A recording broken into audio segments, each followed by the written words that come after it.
So I felt it was, I don't even know what fed that expectation, but I low-key just felt like, well, I think for expectations, I probably was not expecting it to be. Japan was not entirely what I expected it to be. Hey guys, and welcome back to the channel. I mean, if you're an OG, if you're new to the channel, my name is Chioma, aka Chilo, and welcome to my channel. So guys, today's video is more like an expectation versus reality kind of video again. I think I have done something like that just recently on the channel, and basically I feel like doing something like this would most importantly help those that are watching me from outside Japan, because they are interested to come into Japan and they've been watching me, and for a while it's like, this girl has got life figured out, and things has always been like this, blah blah blah, and all those things. So I am one that is big on telling people to manage their expectations, and the only way people can manage their expectations, I think, is if they hear the experiences of other people, learn from it, and so on and so forth. What I'm trying to say is, I have grown into Japan, but it has not always been this way, right? Japan is not all I thought it was. I don't know if that makes any sense. Japan is not all I thought it was at the time that I came, or before I came to Japan. And that's just what today's video is all about. It's more like a expectation versus reality thing that happened to me. I'm just going to be telling you 4 major things that my expectations really didn't match up with the reality, if that makes any sense. So let's get right into this video. Now, the very first thing is language. Yes, you heard right, language. I know that all over the world we already kind of know that Japan, their first language is not English. All over the world, we know Europe, most parts of Europe, their first language is not English. All over the world, we know many countries in Asia too, China and the rest, their first language is not English. I know that, trust me, I do. But there's just that part of your head that kind of low-key feels like, yeah, even though the first language is not English, it probably doesn't mean that a large percentage of the populace doesn't speak English. That was me. Somewhere in my head I was like, yeah, it doesn't mean, because I mean there are other parts of the world that would categorize Nigeria as a country. I'm Nigerian, in case you don't know. I'm a Nigerian studying and living in Japan. There are so many parts of the world that would most times categorize Nigeria as people that English is not our first language, even though English is our official language. However, a large populace of Nigerians in Nigeria speak very good English. So I felt it was, I don't even know what fed that expectation, but I low-key just felt like, well, even though the books, the media say English is not their first language, most likely their populace will be speaking English. Fam, when I reached Japan, my first stop was Narita Airport, Tokyo. I remember when I reached, and I was like, hello, my name is Chioma, because they had already booked my hotel that I was going to stay before I fly down to my city. So I was just like, hello, and the energy I got, it kind of hit me like, okay, all right. So just in case you're watching and you also feel like how I was feeling, the large populace actually struggle with English, but they are always very, very willing to assist you in any way they can, especially if the person is not an extremely shy person. They will most times be very fast to whip out their Google Translate, to use body, to use body gesture and all those things to assist you. So yeah, but you would always find a way. That's what I'm trying to say, so calm down. Now the second thing is culture. This definitely was another thing that expectation really didn't match up with reality. Everybody knows that Japan is one of, when you talk about techie countries, you should mention Japan. I mean, quality, everything, Japan is very, very there for technology. So they are very techie savvy, like they're tech savvy, right? So a part of me was like, okay, they are tech savvy, so they'll probably not, I don't know where that mindset came from, but more like they'll probably not be so cultural, like they won't be very, very cultural kind of people, if that makes any sense. That's what I was thinking. And then I came to Japan. Everything is so technologically advanced. The washroom, the toilets, the everything, trust me, every technology you've heard about Japan is true. It's available in Japan. But they are so cultural.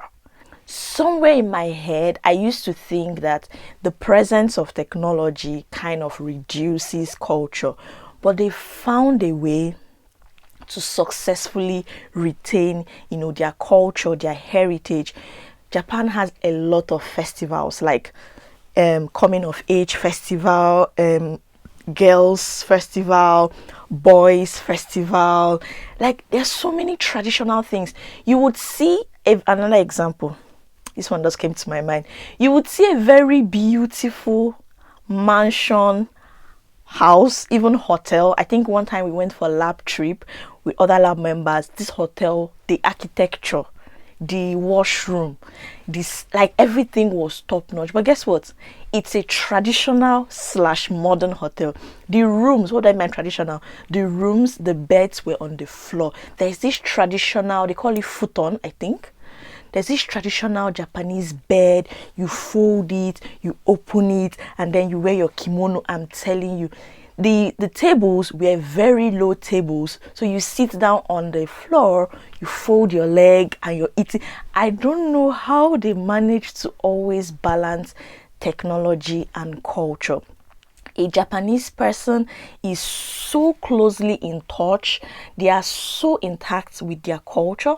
They are so intact with their heritage, like even down to their children. There's so many things. So yes, I think that was another thing that reality or expectations really didn't match up with the reality, because I was wild. I was just like, okay, all right, this is beautiful to behold. Actually, I love their balance. So if you're coming to and you're just wondering like, which festival again, even most of the public holidays that you would be enjoying as a student is things like Emperor's birthday, traditional things. Like, these are the things that you will be enjoying as public holidays, just to tell you how cultural and in touch with their culture they are. So that should not surprise you for those that are thinking of coming to Japan. Okay, all right.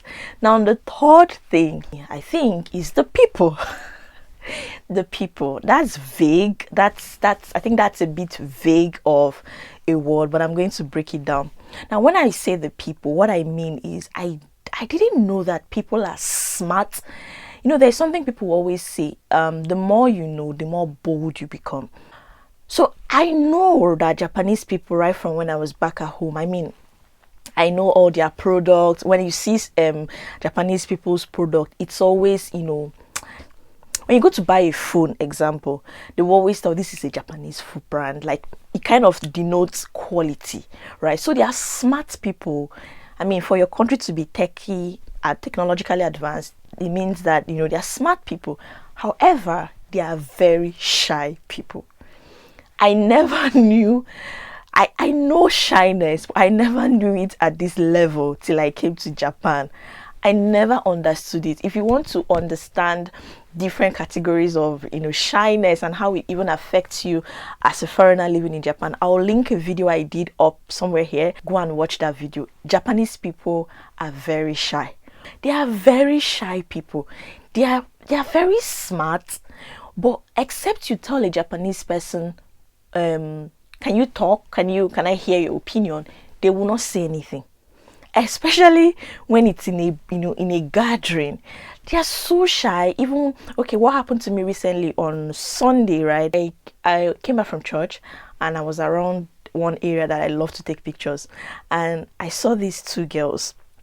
And I walk up to them. I'm just like, sumimasen. So sumimasen in Japanese is excuse me. It's one of the easiest no-brainer way to get a Japanese person's attention. And because they're always willing to assist, it always works like magic. But these two girls were just so shy, so scared. Like, they were just walking straight. I'm just like, they are so shy. Somewhere in my head, I just felt like, what is there to be shy about? These guys are smart. These guys are smart chaps. There's really nothing to be shy about. But fab, Japanese people are very shy. So if you're coming to Japan or you're hoping to come to Japan, my advice for you, I think I gave it in that video too, is just take it slowly. Be willing to always be the one to initiate conversations. Be intentional about creating friendships, because if you're not intentional about it, they will not make the first move, right? But trust me, when you have a Japanese person in your corner, they are loyal to a fault. A lot of you have commented on my, my bond or my friendship with Yoshi and all those. When you have a Japanese person that is in your corner, their word is their bond. Rather than tell you something they would not do, they will not tell you at all. The fourth and the last point is the social life. The fourth and the last point is the social life. I don't know what I was expecting when it comes to this one, but I probably wasn't expecting a country to be this quiet. I think I have said something like this in a video before, that my phone, I don't think I remember the ringing tone of my phone. It has been on silent for all these years I've been in Japan. The country is so quiet. So the social life, if you're not intentional, that's what I'm trying to say. You have to be intentional. If you're not intentional about, keeping up your energy, making your space your home, you probably find it a bit difficult, right? I think for expectations, I probably was not expecting it to be maybe as bubbly or as Lagos or Nigeria general. I probably wasn't expecting that, but I probably also wasn't expecting it to be this, silent. Fun fact, my professor still teases me that the first Skype interview we had together, he said, "Chioma, it was so noisy. Pim, pim, pim, pim, pim, pim." Like, that is the first impression he had of me, because he has probably never heard that amount of noise before. And trust me, for me, that was very quiet. So Japanese people, the social life is probably not as high tempo as you would be expecting. So yeah, those are the four major things, that expectation versus reality, or what will I say, Japan was not entirely what I expected it to be. I grew into Japan. I'm just doing this kind of videos to help or make people have a balanced view. And I have had people recently saying things like, "How does it feel like you're enjoying the country? I don't relate," and stuff. And I always thought that you will grow into it if you're very intentional about it. But this video is not in any way discouraging you from coming to Japan. I mean, I've been here for more than 3 years, so this video is just to give you a very balanced view so that you manage your expectations.